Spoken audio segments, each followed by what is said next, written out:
Sahabat traveler FT News, tim tur jurnalistik FT News hari ini sampai di Tanah Jombang. Kami keluar dari pintu tol Jombang dan menyempatkan diri untuk singgah di makam Gus Dur, Presiden Republik Indonesia yang keempat yang wafat pada tahun 2009. Ikuti proses ziarah kami ke makam Gus Dur.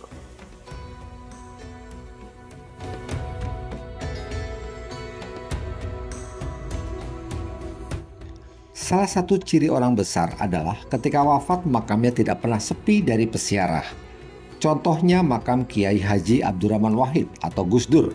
Beliau wafat pada tanggal 30 Desember 2009. Bumi Tebu Ireng Jombang yang diperkenankan Tuhan memeluk hangat jasad Presiden Indonesia yang keempat itu.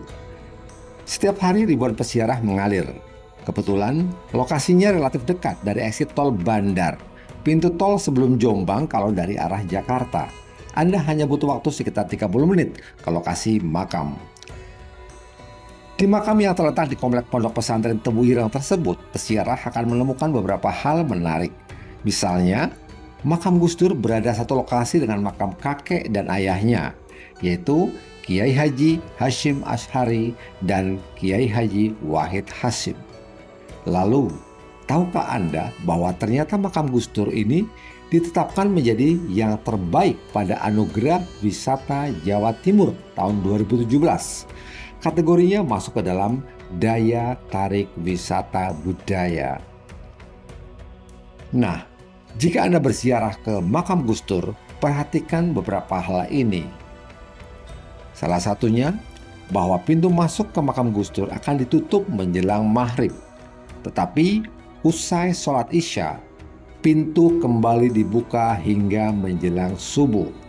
Lalu, pintu makam akan kembali ditutup hingga para santri berangkat ke sekolah.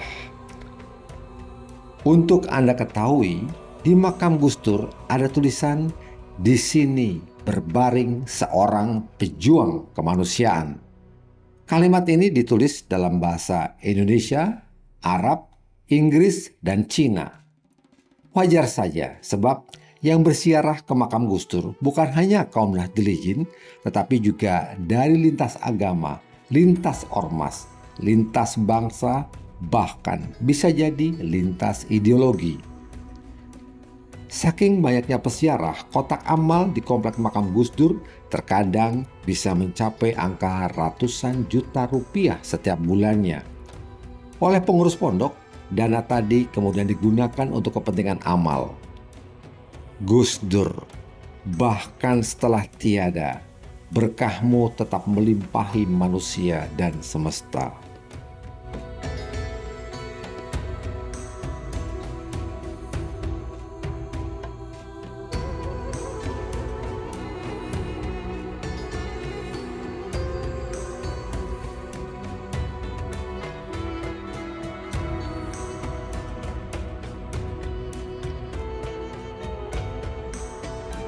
Dan Anda bisa saksikan tadi bahwa lautan atau gelombang peziarah ke makam Gus Dur nyaris tidak ada putusnya. Sepanjang hari, sepanjang bulan, sepanjang tahun sejak beliau wafat tahun 2009. Maka berziarah ke Gus Dur karena Gus Dur adalah orang besar yang pernah hidup di Indonesia.